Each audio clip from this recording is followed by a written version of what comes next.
The lantern swung from Duncan Hartley's calloused hand as he climbed the ladder to his hayloft that September evening in 1876, checking on a sound he'd heard coming from the barn on his ranch outside Carlin, Nevada. What he found stopped him cold. A woman and two small boys huddled together in the hay, all three of them fast asleep, their faces streaked with dust and exhaustion. The woman's arms were wrapped protectively around the children, even in sleep, and their clothes hung on them like they hadn't eaten a proper meal in weeks. Duncan stood there for a long moment, the lamplight casting shadows across their sleeping forms. The woman looked young, maybe mid-20s, with dark hair that had come loose from its braid. The boys couldn't have been more than 5 and 7 years old, thin as rails, their faces gone even in the peaceful expression of sleep. He'd seen plenty of drifters pass through his property over the years, but never a woman alone with children. That spoke of desperation he couldn't even imagine. He cleared his throat gently, not wanting to startle them too badly. The woman's eyes flew open instantly, and she pulled the boys closer to her, fear written plainly across her face. She had green eyes, he noticed, wide with terror as she stared at him. "Easy now," Duncan said, keeping his voice low and steady, the same tone he used with spooked horses. "I'm not going to hurt you. This is my barn." The woman sat up slowly, her whole body positioned between him and the sleeping boys. "I'm sorry," she whispered, her voice hoarse. "We'll leave. I just needed somewhere safe for the night, somewhere warm." Duncan looked at the three of them and made a decision his head told him was foolish, but his heart knew was right. "The house has empty beds," he said simply. "No sense sleeping in the hay when there's a roof and walls and proper mattresses going unused." She stared at him like he'd spoken a foreign language. "What? Come on," he said, already descending the ladder. "I've got stew left from supper. When's the last time you ate?" The woman didn't answer, but the way she looked at him, with a mixture of disbelief and desperate hope, told him everything he needed to know. He waited at the bottom of the ladder while she gently woke the boys. They were groggy and confused, clinging to her skirts as she climbed down with them. In the lamplight, Duncan got a better look at them. The woman was indeed young, probably not much past 25, with a pretty face despite the weariness etched into it. The boys had her same dark hair and green eyes. The older one looked at Duncan with suspicion, stepping slightly in front of his younger brother. "I'm Duncan Hartley," he said, addressing the older boy directly, giving him the respect of acknowledgement. "This is my ranch. I'm Margaret," the woman said quietly. "Margaret Bennett. These are my sons, Thomas and Joseph." Duncan nodded and led them toward the house, a sturdy 2-story structure he'd built himself 5 years ago when he'd thought he might marry Sarah Connolly from town. That hadn't worked out, and the house had remained half empty ever since, with Duncan rattling around in it alone except for his ranch hands who stayed in the bunkhouse. The house was neat enough if sparse. Duncan wasn't much for decorating, but it was clean and well-maintained. He saw Margaret's eyes take in everything as he led them to the kitchen, her hand never leaving her son's shoulders. He ladled out 3 bowls of beef stew and set them on the table with a loaf of bread he'd bought in town that morning. The boys looked at their mother, waiting for permission, and she nodded. Then they fell on the food like they hadn't eaten in days, which they probably hadn't. Margaret ate more slowly, but Duncan could see her forcing herself to maintain some dignity when she clearly wanted to do the same as her children. He poured milk for the boys and coffee for Margaret, then sat down across from them with his own cup. "When did you last have a meal?" he asked. Margaret set down her spoon carefully. 2 days ago. A woman in a town about 20 miles east gave us some bread and cheese. You walked 20 miles in 2 days with 2 small boys." She lifted her chin, defensive. We managed. Thomas, the older boy, looked up from his stew. Mama carried Joseph most of the way. He's only 5. Duncan felt something twist in his chest. This woman had carried a 5-year-old for 20 miles while hungry herself, and still had the strength to protect them both. "Where are you headed?" "California," Margaret said. "I have a cousin in Sacramento. She wrote that I could come stay with her, that there might be work." "That's a long way from Nevada." "I know." Her voice was tight, like she was holding back tears through sheer willpower. "We were on the stage, but there was an accident. The driver lost control going around a bend, and the coach tipped. The company said they'd send another coach, but it would be 3 days, and the hotel wanted money we didn't have.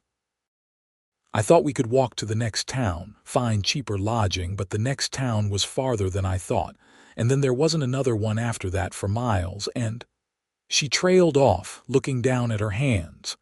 "And you found my barn," Duncan finished. She nodded. "I'm sorry for trespassing." "Truly, we'll leave in the morning." "Leave for where?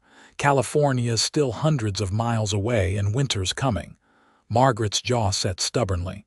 "We'll manage. We've managed this far." Joseph, the younger boy, had finished his stew and was fighting to keep his eyes open.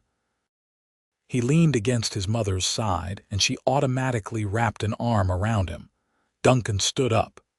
"You're exhausted, all of you. Let me show you the bedrooms upstairs. We can talk about this in the morning when everyone's had some rest."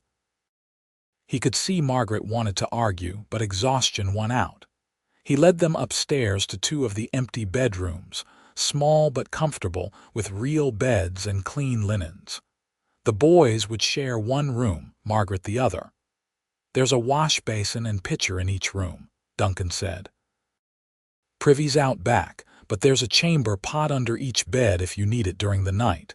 Towels in the cupboard there." Margaret stood in the doorway of her assigned room, looking around like she couldn't quite believe it was real.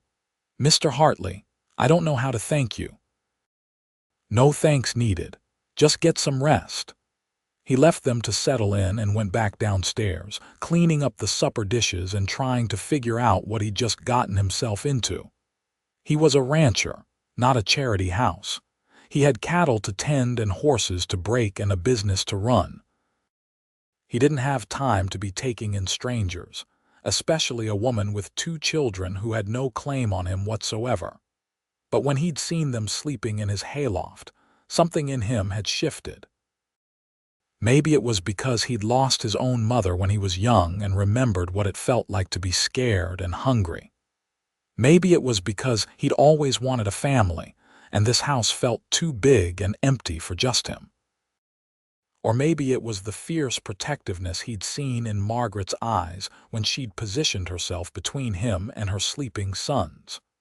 Whatever the reason, they were here now, and Duncan Hartley wasn't the kind of man to turn away someone in need. The next morning he woke early as always and started breakfast. Eggs, bacon, biscuits, and gravy. He was just setting it all on the table when he heard footsteps on the stairs. Margaret appeared, looking better than she had the night before, but still wary. She'd washed her face and redone her hair, and in the morning light coming through the kitchen window, he could see she was even prettier than he'd first thought. "Good morning," he said. "Boys still sleeping?" "Yes, I didn't want to wake them yet. They need the rest." She hesitated. "I wanted to thank you properly, Mr. Hartley. What you did last night, letting us stay here feeding us. Most people wouldn't have been so kind." "Most people should be kinder then," Duncan said. He pulled out a chair for her. "Sit. Have some coffee. Breakfast is ready when the boys wake up." She sat, accepting the cup he poured for her. They were quiet for a moment, and then Margaret said, "I meant what I said last night. We'll leave this morning. I don't want to impose on your hospitality any longer than necessary." "And go where?" "You said yourself the stage won't come for another 2 days, and that's back east 20 miles, which you'd have to walk again." "I'll figure something out." "Margaret," he said, and she looked up at him, startled that he'd used her first name.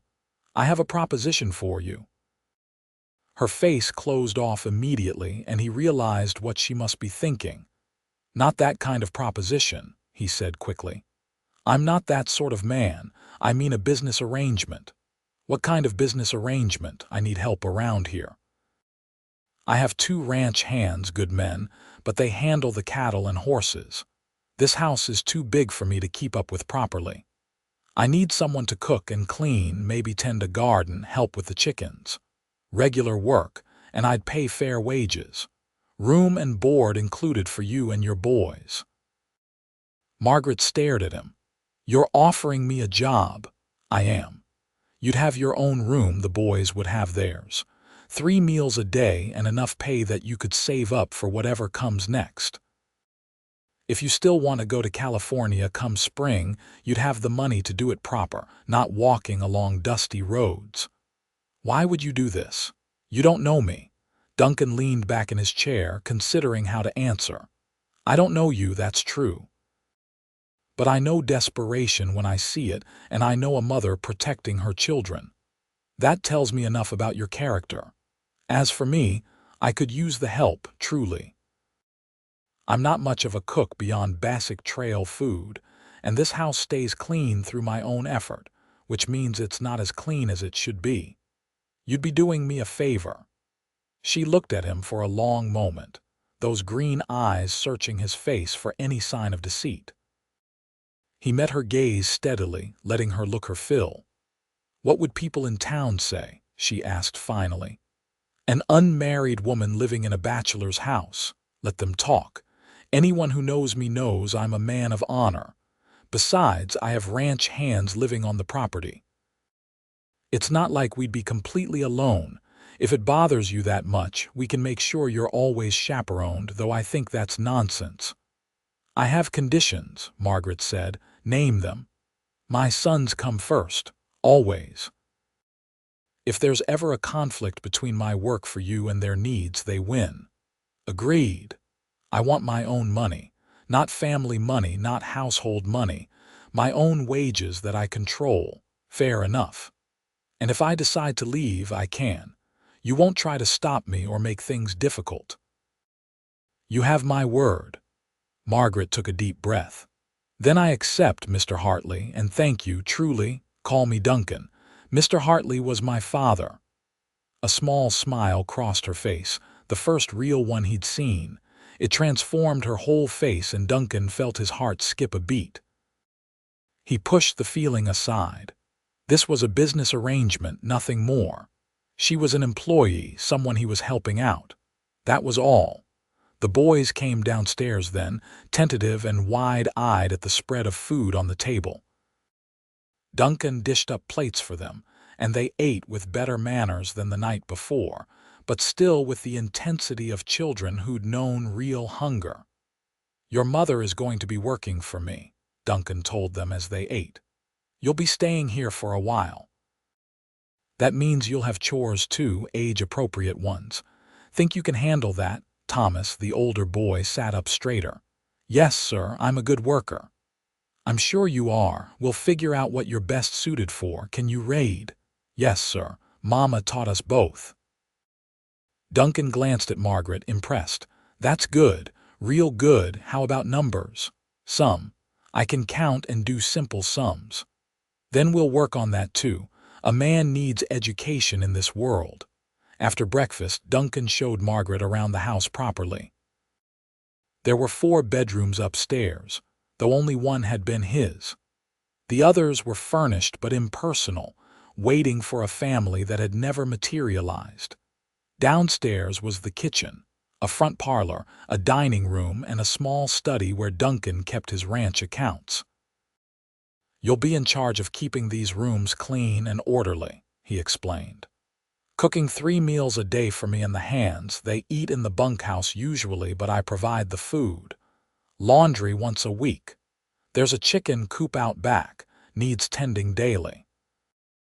Vegetable gardens mostly done for the season, but come spring, it'll need planting and maintaining." Margaret nodded, taking it all in. "That's manageable. What about the boys? Where should they be during the day? Thomas can help me around the ranch learn some skills. Joseph's a bit young for heavy work, but there's plenty he can do. Feed the chickens, gather eggs, small tasks. When winter comes and things slow down, we'll focus more on their schooling. You teach them. I can read and write and cipher well enough. Had a good teacher when I was young, a woman who believed education was the path out of poverty. I can pass on what she taught me. Something in Margaret's expression softened. You're a good man, Duncan Hartley. I'm just a man doing what's right. They fell into a routine over the following days. Margaret proved to be an excellent cook, far better than Duncan had expected. She could make a simple stew taste like something from a fancy restaurant, and her biscuits were the lightest he'd ever eaten. The house, which had always been clean enough, began to shine under her care. She had a way of making it feel like a home rather than just a building, adding small touches like wildflowers in a jar on the table or curtains in the windows that she sewed from fabric she found in the attic. The boys flourished too. Thomas followed Duncan around like a shadow, eager to learn everything about ranching. He was a quick study, learning to muck out stalls and groom horses with minimal instruction. Joseph, despite his young age, took his responsibilities seriously, checking the chicken coop for eggs with the dedication of someone much older. Duncan found himself looking forward to mealtimes, when they'd all gather around the table and talk about their day. Margaret had a sharp wit and a keen intelligence that she must have kept hidden for a long time. She asked questions about the ranch, about Nevada, about Duncan's life, and he found himself telling her things he'd never shared with anyone. He learned about her too, slowly, in pieces she revealed like precious gems. She'd been married to a man named Robert Bennett, a teacher in a small town in Missouri. They'd been happy or happy enough until a fever had swept through the town 3 years ago. Robert had died, along with dozens of others, leaving Margaret alone with 2 small boys and no income. His family blamed me, she told Duncan one evening after the boys had gone to bed.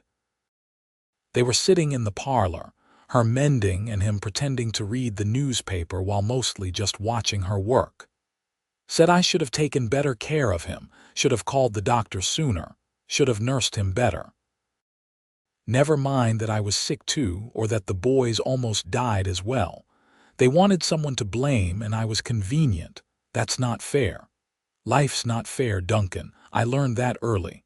She bit off a thread and started on another tear in Thomas's shirt. Robert's brother took the house. Said it belonged to the family, not to me, even though Robert and I had bought it with our own money. I didn't have the funds to fight him in court, so I took what I could carry and left. I'd thought about going to my cousin in California before, but Robert never wanted to leave Missouri. After he died, there was nothing keeping me there. I'm sorry, Duncan said and meant it. You deserved better. We all deserve better than what we get sometimes. She looked up at him, and in the lamplight her eyes were soft. But sometimes we get lucky. Sometimes we find a barn to sleep in that belongs to a good man who offers us empty beds instead of turning us away. Duncan felt heat rise in his face. I just did what anyone would do. No, Margaret said firmly. You did what you would do. Most people would have run us off or worse. You opened your home and offered help with no expectation of anything in return. That's rare, Duncan. Rarer than you know. He didn't know what to say to that, so he just nodded and pretended to go back to his newspaper. But he was acutely aware of her presence across the room, the soft sound of her breathing, the way her hands moved as she worked. It was a comfortable silence, the kind that only comes when 2 people are truly at ease with each other. October gave way to November, and the weather turned cold.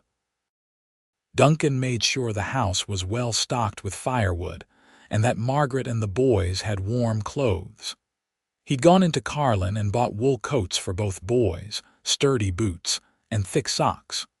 When Margaret had protested the expense, he told her it was part of their room and board. "They're growing boys," he'd said. "They need proper winter gear. Besides, if they're going to help around the ranch, they need to stay warm." She'd accepted the gifts with tears in her eyes, and that night he'd overheard her telling the boys to thank Mr. Hartley properly.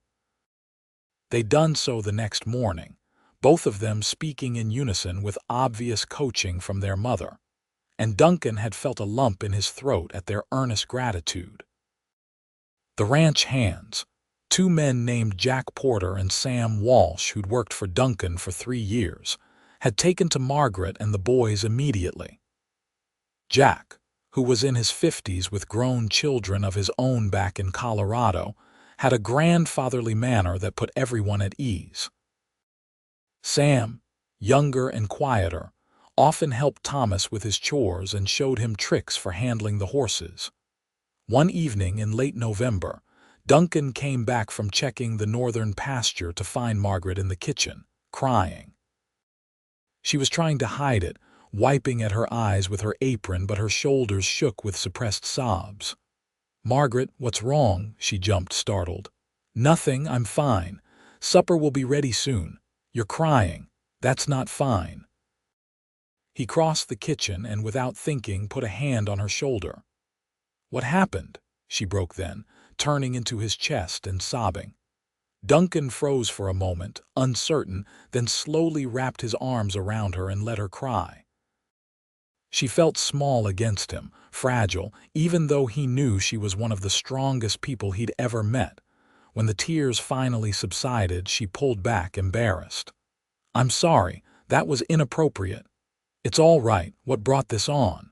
She took a shaky breath. "It's almost Thanksgiving. Robert died the day before Thanksgiving 3 years ago. I was just remembering and it hit me all at once, how different everything is now, how much the boys have lost, how I've failed them." "Failed them? Margaret, you've kept them alive and together and safe." "That's the opposite of failure. They should have a father, a real home, a stable life. Instead, they have a mother who drags them across the country, makes them sleep in hay lofts, can't even afford to feed them properly." Duncan took her gently by the shoulders, making her look at him. "Those boys have a mother who would walk 20 miles carrying them to keep them safe. A mother who works hard and teaches them and loves them. That's more than a lot of children have. Don't you dare call yourself a failure." She searched his face, and something passed between them, some understanding or connection that made Duncan's breath catch. He became suddenly aware of how close they were standing, how his hands were still on her shoulders, how her eyes were red from crying but still the most beautiful thing he'd ever seen. He stepped back, clearing his throat. "We'll do Thanksgiving proper this year, turkey and all the fixings. Make it a good memory instead of a sad one." Margaret nodded, wiping her eyes. "I'd like that. Thank you, Duncan." True to his word, Duncan rode into Carlin the next day and bought a turkey from a farmer who raised them.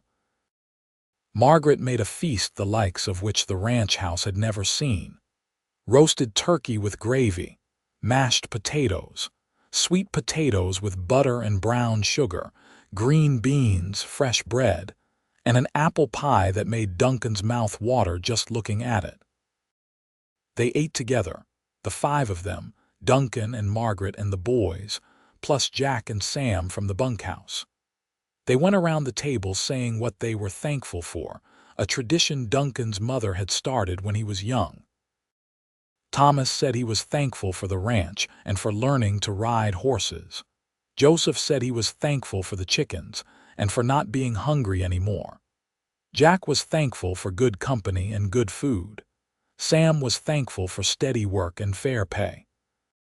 Margaret said, her voice thick with emotion, "I'm thankful for kindness when we needed it most, for second chances and new beginnings." When it came to Duncan's turn, he looked around the table at these people who'd become so important to him in such a short time. "I'm thankful for family," he said simply. However it comes to us." Margaret's eyes met his across the table and she smiled, and Duncan knew that whatever was happening between them, it was more than just employer and employee, more than just kindness to a stranger. He was falling for her, had been falling for her since that first night in the barn, and he didn't know what to do about it. Winter settled over the ranch in earnest as December arrived. Snow fell in heavy blankets, covering everything in white. The work slowed down, as it always did this time of year, giving Duncan more time in the house. He spent it teaching the boys their letters and numbers, reading to them from the few books he owned, playing games in the evening while Margaret sewed or knitted. She'd taken to making things for the house. New curtains, a quilt for her bed, scarves and mittens for everyone. Her hands were always busy, always creating something useful or beautiful. Duncan loved to watch her work, loved the way her brow furrowed in concentration, the way she'd bite her lip when working on a particularly tricky stitch.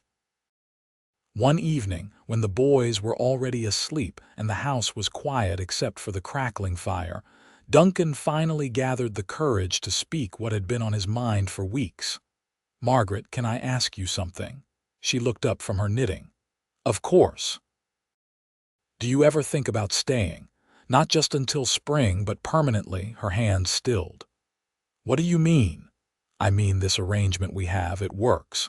The boys are happy, you seem content, and I've never lived in a house that felt more like a home. I'd hate to see you leave come spring." "Duncan, I can't impose on you forever." "It's not imposing if I'm asking you to stay." She set down her knitting carefully. "Why are you asking me to stay?" He could have lied, could have kept it professional and talked about her cooking and cleaning, about how helpful she was. But he was done lying to himself about what he felt. "Because I care about you," he said. "About you and the boys. Because when I think about this house without you in it, it feels wrong. Because somewhere along the way, you stopped being an employee and became something more." Margaret's breath caught. "Duncan, I'm not sure what you're saying." "I'm saying I have feelings for you, Margaret. Real feelings. I'm saying that if you wanted to stay, not as a housekeeper but as something more, I'd welcome it." She stood up, and for a terrible moment, Duncan thought she was going to walk away. Instead, she crossed to where he sat and knelt down so they were eye level. "I have feelings for you too," she said quietly. "I've been trying not to, trying to keep this professional because I didn't want to complicate things or make you uncomfortable. But I care about you, Duncan. More than I should, more than I plan to." Relief flooded through him. "Then stay. Not just until spring. Stay and let me court you proper. Let me show you how much you mean to me." "What about the boys?" "I love those boys like they're my own already. You know that." Tears shimmered in her eyes. "This is moving fast." "I've never been one for slow," Duncan said. "When I know what I want, I go after it. And I want you, Margaret Bennett. I want you and your boys and a life together, but only if you want it too." She reached up and cupped his face with her hand. "I want it too," she whispered. "I'm scared, but I want it." Duncan leaned forward and kissed her, gentle and careful, like she was something precious that might break. She kissed him back, her hand sliding into his hair, and it felt like coming home. When they pulled apart, both of them were smiling. "We should probably take this slow, though," Margaret said. "For the boys' sake, let them get used to the idea. Whatever you need, we'll do this right." They courted through the winter, though they were already living under the same roof. Duncan brought her flowers when he could find them, took her for walks around the property when the weather allowed, sat with her in the evenings talking about everything and nothing. He taught Thomas to ride properly and helped Joseph learn his letters. They became a family in all but name, slowly and surely, building something real and lasting. The boys adjusted quickly to the changing dynamic. Thomas, perceptive for his age, had seen it coming and seemed pleased. Joseph just loved that Duncan paid attention to him and taught him things. Both boys had started calling him Duncan instead of Mr. Hartley. And sometimes, when Joseph was very tired or had hurt himself, he'd call him Pa by accident. Duncan never corrected him. Christmas came, and Duncan went all out, getting a tree and decorating it with strings of popcorn and paper ornaments the boys made. He bought gifts for everyone. A new doll for Margaret to give to her cousin's daughter when they wrote, a pocket knife for Thomas, a wooden horse for Joseph, and a beautiful shawl for Margaret that he'd ordered special from a catalog. Margaret gave him a scarf she'd knitted herself, dark blue with a subtle pattern, and a book of poetry she'd bought with her saved wages. The boys gave him drawings they'd made, careful and elaborate, showing the ranch and the family together. It was the best Christmas Duncan had ever had. In January, on a cold, clear day with snow sparkling on the ground, Duncan asked Margaret to marry him. They were alone in the parlor, the boys playing upstairs, and he got down on one knee with his mother's ring in his hand. "I know it hasn't been long," he said. "And I know you've been through a lot, and maybe you need more time. But I love you, Margaret Bennett. I love you and your boys with everything I have. I want to make this official, want to give you my name and my protection and everything I can offer. Will you marry me?" Margaret was crying, but she was smiling too. "Yes," she said. "Yes, Duncan, I'll marry you." He slipped the ring on her finger and it fit perfectly, like it had been meant for her all along. Then he pulled her into his arms and kissed her, not gentle this time, but deep and passionate, full of all the feelings he'd been holding back. They told the boys that evening at dinner. Thomas grinned and said, "Does this mean Duncan will be our pa?" "If you want me to be," Duncan said. "I do," Thomas said seriously. "You're already like a pa to us." Joseph climbed into Duncan's lap and hugged him tight. "I want you to be my pa forever," he said, and Duncan had to blink back tears. They were married in February in a simple ceremony at the small church in Carlin. Jack and Sam stood as witnesses, along with a few people from town who Duncan knew. Margaret wore a simple dress of deep green that brought out her eyes, and Duncan wore his best suit. The boys stood beside them, part of the ceremony, part of the new family being created. When the Reverend pronounced them man and wife, Duncan kissed his bride in front of God and everyone, not caring who saw. Margaret was his now, legally and properly, and the boys were his sons. They were a family. The celebration afterward was held at the ranch house, with food and dancing and laughter. Jack played the fiddle, and Duncan danced with his new wife in the parlor while the boys clapped along. It wasn't fancy, but it was perfect, surrounded by people who cared about them. That night, after the guests had left and the boys were asleep, Duncan carried Margaret up to their bedroom, the one they would now share. He set her down gently and cupped her face in his hands. "I love you," he said. "I will spend every day of my life making sure you know that." "I love you too," Margaret whispered. "You saved us, Duncan. You gave us a home and a future and love we didn't think we'd ever have again. You saved me too. This house was just a building before you came. You made it a home." They came together then, husband and wife, sealing their promises with actions as well as words. Duncan was gentle with her, reverent, treating her like the precious gift she was. Margaret responded with a passion that surprised them both, and afterward they lay tangled together, talking in whispers about their dreams for the future. Spring came, bringing new life to the ranch. The cattle that had been kept close during winter were moved to distant pastures. The garden was planted, larger this year, with Margaret planting vegetables and herbs for cooking and preserving. The boys grew like weeds, Thomas shooting up so fast they had to buy him new pants twice, Joseph losing his baby roundness and becoming a sturdy little boy. Margaret bloomed too, happiness making her even more beautiful. She sang while she worked, smiled freely, laughed at Duncan's jokes. She'd put on healthy weight, no longer the half-starved woman he'd found in his barn, and there was a glow about her that made Duncan's heart swell with pride and love. In May, she told him she was pregnant.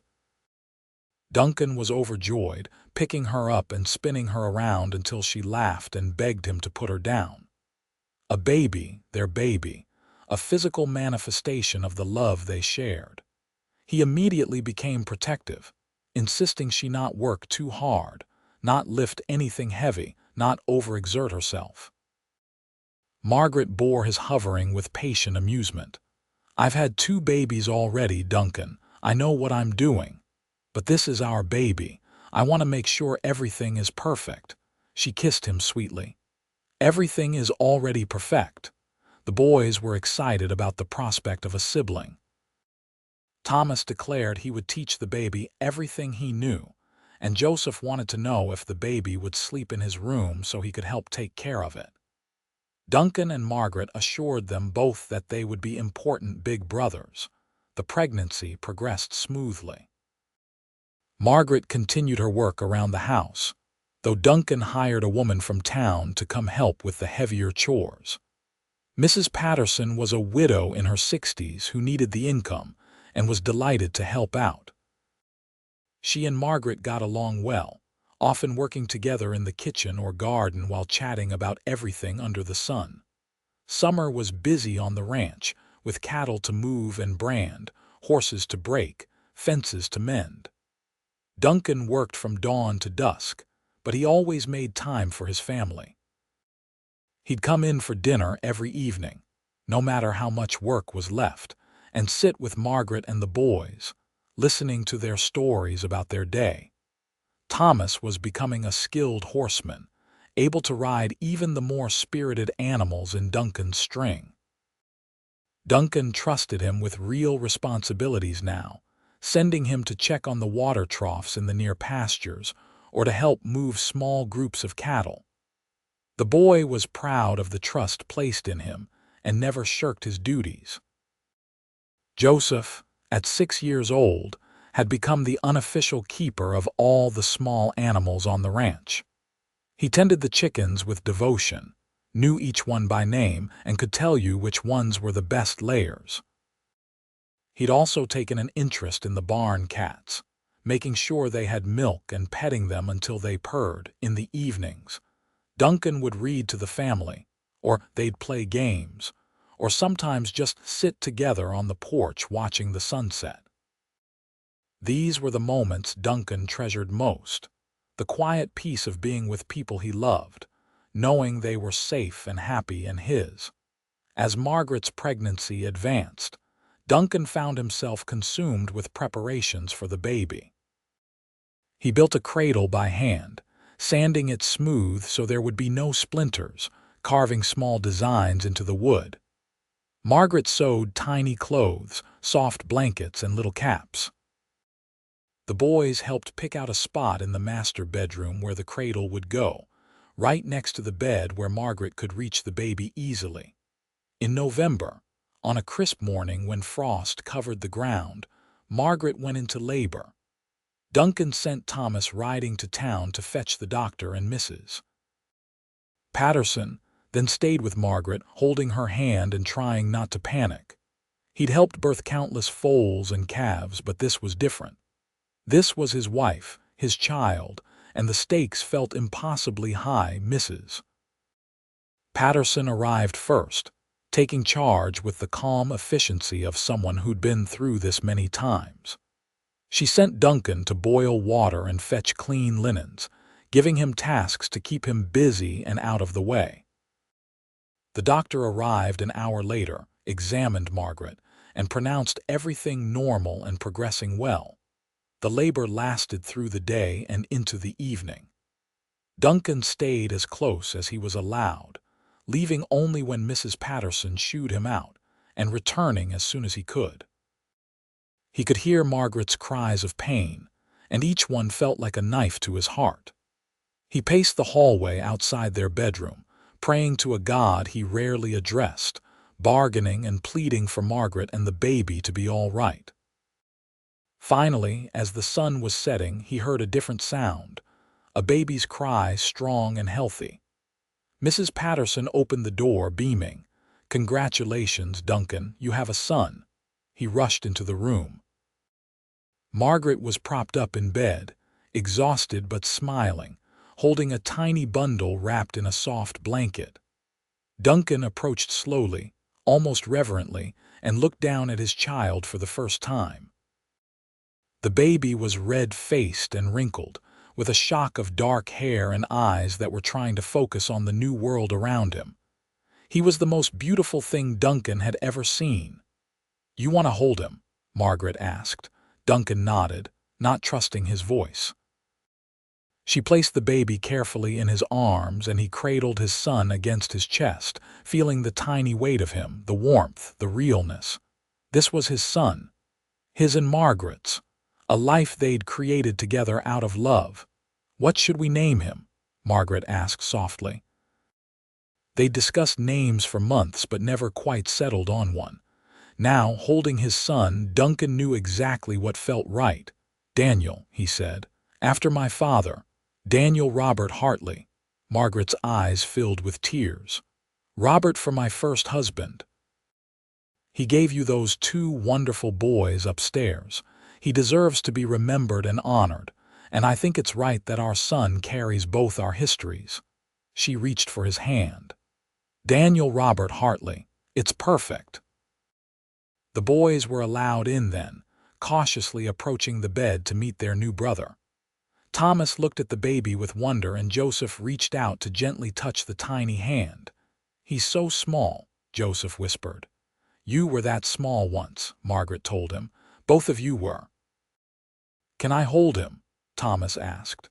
Duncan helped him sit on the edge of the bed and carefully transferred the baby to his arms, showing him how to support the head. Thomas held Daniel like he was made of glass, his young face serious and focused. "I'll protect him," Thomas said solemnly. "I'll be the best big brother ever."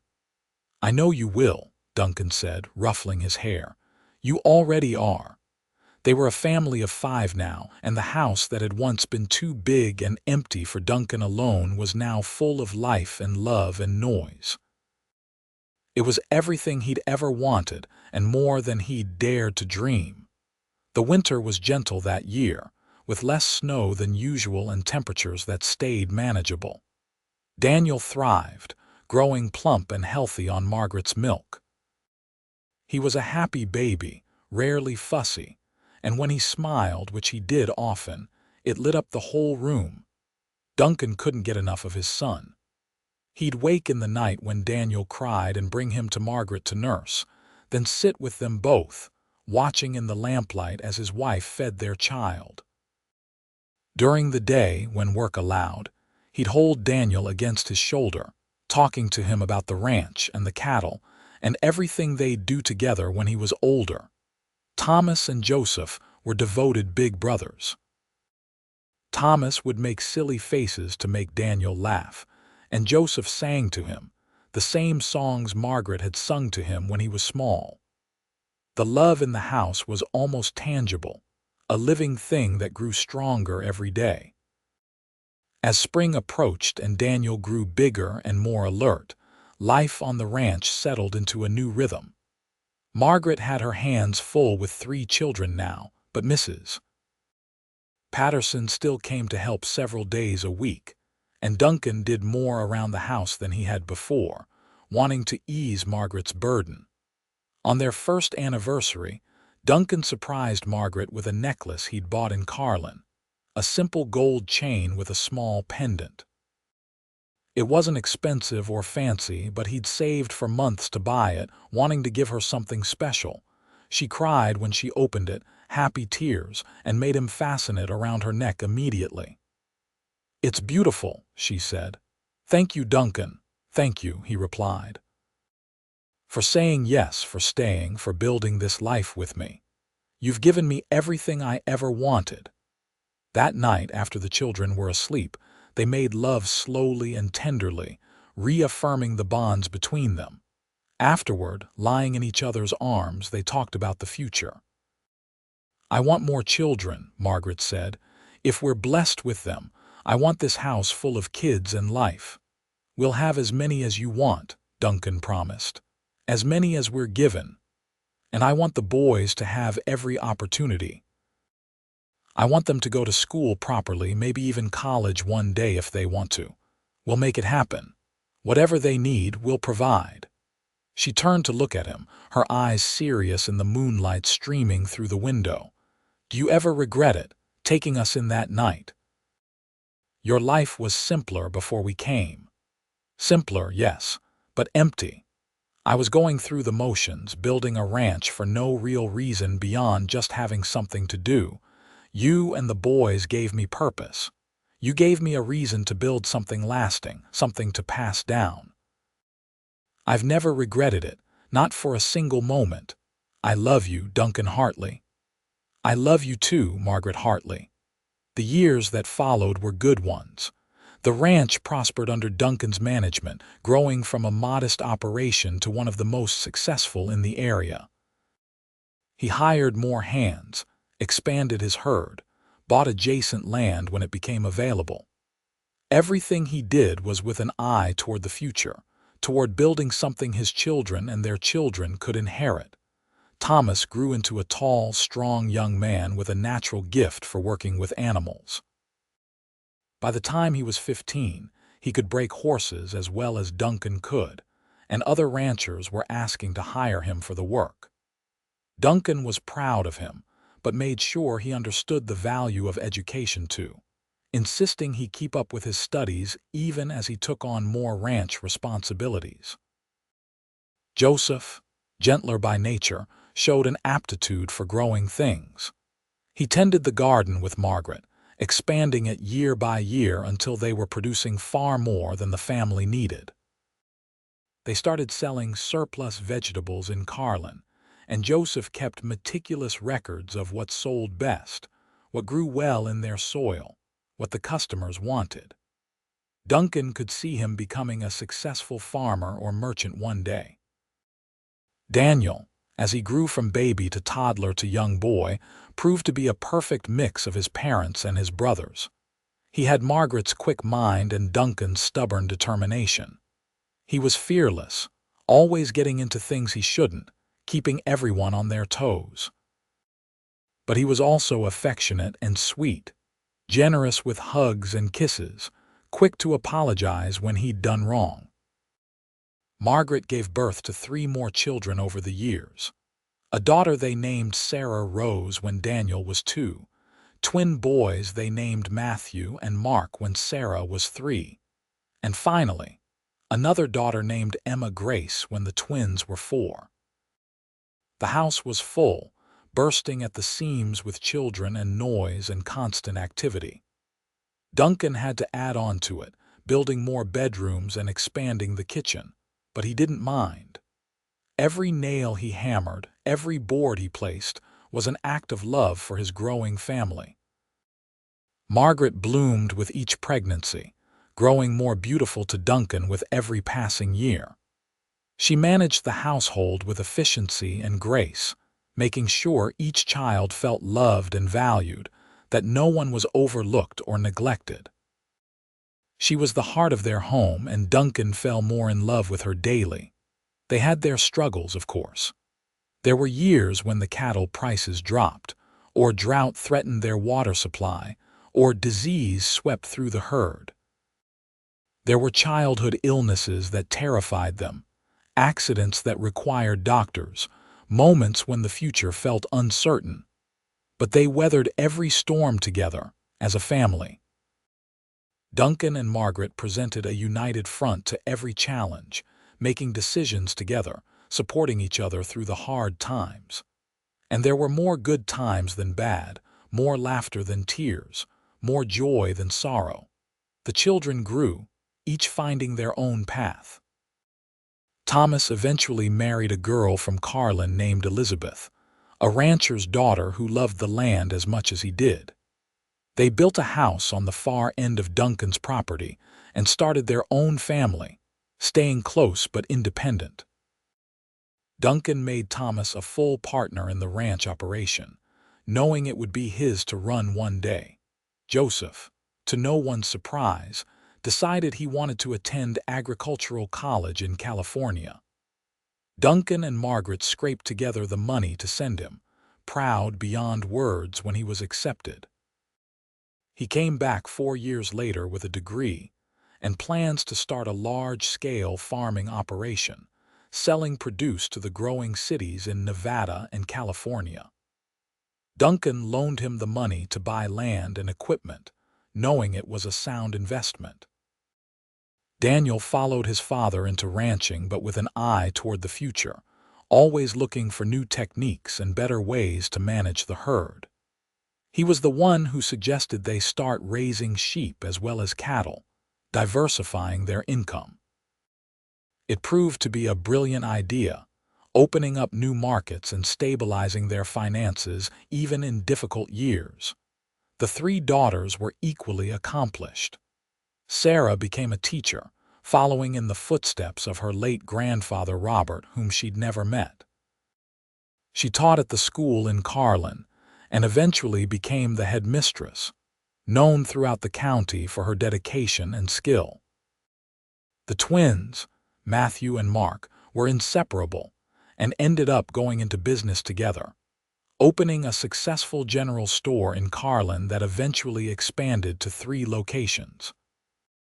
Emma, the baby of the family, had her mother's gift for healing and became a nurse, training in a hospital in Carson City before coming home to provide medical care to the rural community around Carlin. Through it all, Duncan and Margaret were the steady center, the foundation on which everything else was built. They aged together gracefully, Margaret's dark hair turning silver, Duncan's face becoming weathered and lined from years in the sun. But the love between them never dimmed. If anything, it grew stronger, deepened by years of shared experiences and mutual support. On their 25th anniversary, their children threw them a celebration at the ranch. All the kids came home, bringing spouses and children of their own. The house overflowed with grandchildren, the noise level approaching chaos, and Duncan and Margaret couldn't have been happier. That evening, after the party had wound down and most people had left, Duncan and Margaret took a walk around the property, just the 2 of them. It was September again, the air crisp and cool, the same time of year when they'd first met. "You remember that night?" Duncan asked as they walked past the barn. "When I found you in the hayloft, how could I forget? I was terrified. Exhausted and desperate and sure we were going to die out there in the wilderness. Then you climbed that ladder with your lantern and I thought, this is it. This is where it ends. Instead, it was where it began." She leaned against him and he wrapped his arm around her waist. "I couldn't have imagined this," she said, gesturing at the house, the barn, the land stretching out around them. "All of this. The children, the grandchildren, the life we've built. It seemed impossible then. Nothing's impossible when you have love and determination. And a good man who offers empty beds instead of turning people away." Duncan laughed. "That house has been full of life ever since. I wouldn't change a thing." They stood there in the gathering darkness, watching the lights come on in the house as their children moved around inside. From here, they could hear the laughter, the sounds of dishes being washed, the crying of a baby being soothed. "We did good, didn't we?" Margaret said softly. "We did better than good. We built something real and lasting. We raised good kids who are raising good kids of their own. We loved each other and them, and that love multiplied and grew into all of this." Margaret turned to face him, reaching up to cup his weathered cheek with her hand. "I love you, Duncan Hartley. I loved you that first night when you offered us kindness. I loved you when you asked me to stay. I loved you when you proposed. And I love you now, maybe most of all, because I've had 25 years to understand just how rare and precious what we have is." Duncan kissed her, there in the dark, with the stars coming out overhead and their family safe and warm in the house behind them. It was a perfect moment, a culmination of 25 years of moments, each one building on the last. "I love you too," he said when they finally pulled apart. "More than words can say. You're the best thing that ever happened to me." They walked back to the house hand in hand, their steps slower than they used to be but no less certain. The door opened on warmth and light and the sound of their family. Thomas was telling a story to a rapt audience of grandchildren. Sarah was helping wash dishes. The twins were arguing good-naturedly about something. Emma was nursing her new baby while chatting with Joseph's wife. This was what Duncan had dreamed of when he'd built this house years ago, though he hadn't known it then. This fullness, this life, this love multiplied and shared among generations. And it had all started with a woman and 2 boys sleeping in his hayloft, and a simple decision to offer empty beds instead of turning them away. As the years continued to pass, Duncan and Margaret slowed down, as all people do. They handed more responsibilities to their children, stepping back to enjoy their grandchildren and eventually their great-grandchildren. But they remained active in the life of the ranch and the family, their wisdom and experience valued by all. Duncan taught his grandchildren to ride, the same patient way he taught Thomas and Joseph all those years ago. Margaret presided over family dinners that seemed to grow larger every year, her kitchen always full of people and food and love. They took trips into Carlin together, attended church on Sundays, visited their scattered children and wrote letters to those too far away to visit often. On a spring morning in 1910, Margaret woke with a pain in her chest. Duncan immediately sent for Emma, who came quickly, examined her mother and grew serious. She called for the doctor from Carlin, but they all knew what it meant. Margaret's heart, which had been so strong for so long, was finally wearing out. The family gathered, all 7 children making their way home as quickly as they could. They took turns sitting with their mother, holding her hand, telling her they loved her. Margaret bore it all with characteristic grace, making jokes about all the fuss, insisting she just needed rest. But she knew, as they all knew, that her time was short. On the 3rd day, when Duncan was alone with her, she turned to him with those green eyes that had captivated him 34 years ago in a hayloft. "No regrets?" she asked. "Not a single one," Duncan said, his voice rough with emotion. "You gave me the best life a man could ask for." "You gave me the same. You saved us, Duncan, not just our lives but our souls. You gave us hope when we had none, love when we thought we'd never feel it again, a home when we were lost. Everything good in my life came from that night when you found us in your barn. And everything good in mine came from the same place. I was just going through the motions before you. You made it all matter." She smiled, reaching up with effort to touch his face. "Take care of them for me. The children, the grandchildren. Make sure they know how loved they are." "I will. I promise. And don't mourn too long. I want you to be happy, Duncan. To enjoy whatever time you have left. Promise me." "I promise," he said, though he couldn't imagine happiness without her.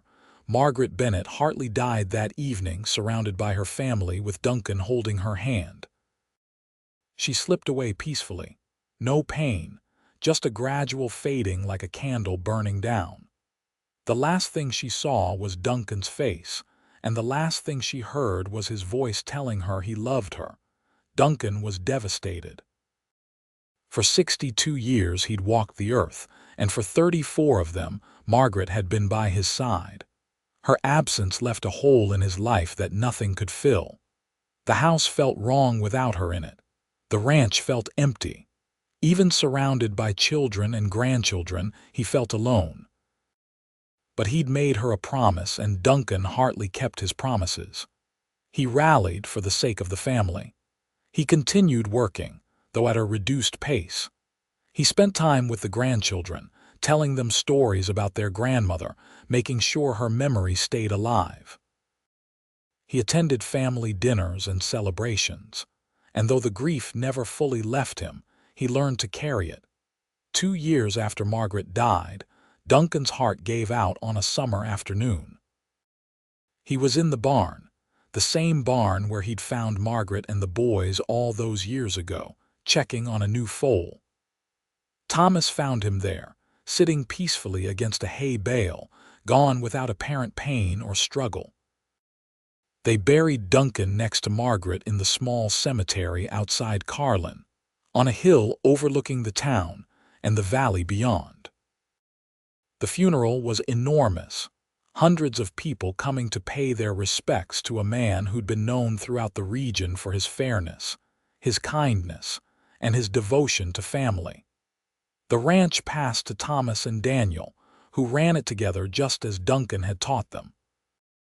The house remained in the family, with various members living there over the years, but always maintained as the family home, the place where they all gathered for holidays and celebrations. And on quiet nights when the wind blew just right, people swore they could hear laughter coming from the house, the sound of children playing, of a family together. Some said it was just the wind or imagination, but the family knew better. They knew that Duncan and Margaret's love had soaked into the very boards of that house, into the land itself, creating something that would last long after they were gone. The story of how Duncan found Margaret and her boys in his hayloft became family legend, told and retold to each new generation. It was a reminder of the power of kindness, of the importance of opening your heart to those in need, of how love can bloom in the most unexpected places and circumstances. Thomas, who lived to be 92, often told his great-grandchildren about that night, about how scared they'd been, how kind the stranger with the lantern had been, how he'd simply said the house had empty beds and changed all their lives forever. "Your great-grandmother was the strongest, bravest woman I ever knew," he'd say. "And your great-grandfather was the best man I ever met. They built all of this from nothing but love and hard work. Remember that. Remember where you come from." And they did remember. Generation after generation, they remembered the story of Duncan and Margaret, the rancher and the widow, who found each other in a hayloft in Nevada and built a legacy of love that would endure for over a century.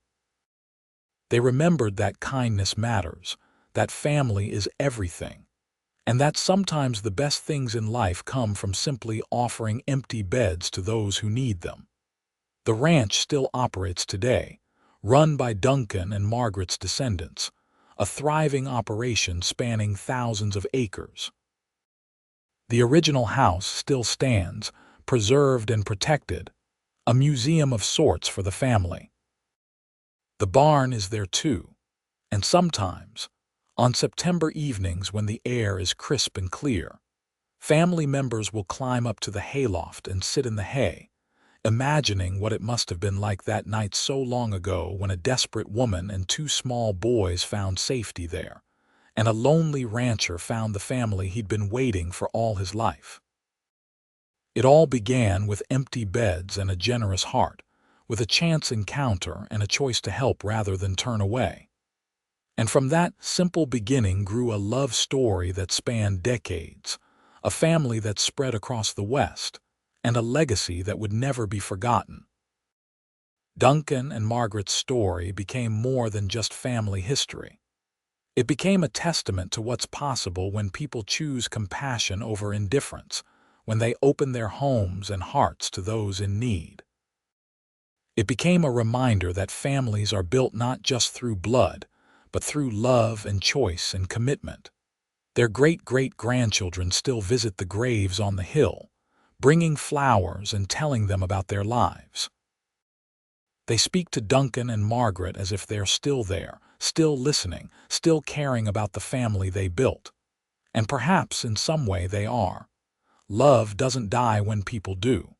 It lives on in the children they raised, the values they instilled, the memories they created. Duncan and Margaret's love lived on in every family dinner, every grandchild taught to ride, every act of kindness extended to a stranger. It lived in the ranch they built together, in the house that still stood strong and sure, in the land that continued to provide for their descendants. On the wall in the preserved house, there hangs a photograph taken on Duncan and Margaret's 50th wedding anniversary, had they lived to see it. It was taken a few months before Margaret died, but in it, they both look happy, surrounded by their children and grandchildren. Duncan's arm is around Margaret's waist, and they're both smiling at the camera, their love for each other evident even in a simple photograph. Beneath the photo, in Margaret's careful handwriting, is a note she wrote shortly before she died, a message to future generations. To those who come after, remember that love is a choice we make every day. Choose kindly, choose generously, choose to see the best in people and help them become it. Your great-grandfather found us at our lowest point and chose to lift us up. That choice changed everything. Make good choices, love well, and never forget where you came from. With all my love, Margaret Bennett Hartley, 1910. The note has faded over the years, but the words remain clear, preserved under glass, a reminder and a challenge to each new generation. And the family has taken it to heart, each member striving to live up to the example set by Duncan and Margaret, to choose kindness, to help those in need, to build something lasting from love. That's the true legacy of that September night in 1876, when a rancher found a woman and 2 boys sleeping in his hayloft and said the house had empty beds. It wasn't just the family that grew from that moment, though that was significant. It was the ripple effect of that one act of kindness, spreading outward through time, touching hundreds of lives, creating a tradition of compassion that would last for generations. Duncan and Margaret's story is a reminder that our choices matter, that small acts of kindness can have profound consequences, and that love, real love built on respect and partnership and daily choosing each other, can overcome any obstacle and create something beautiful that lasts long after we're gone. And so the story ends where it began, in a hayloft in Nevada, with a choice between turning away and offering help. Duncan chose help, and that choice made all the difference. It gave Margaret and her boys a future, gave Duncan the family he'd always wanted, and gave the world a love story that would inspire for over a century. Sometimes the best stories are the simple ones, the true ones, the ones about ordinary people making good choices and building extraordinary lives from them. This was one of those stories, a testament to the power of love, the importance of family, and the lasting impact of kindness freely given when it's needed most.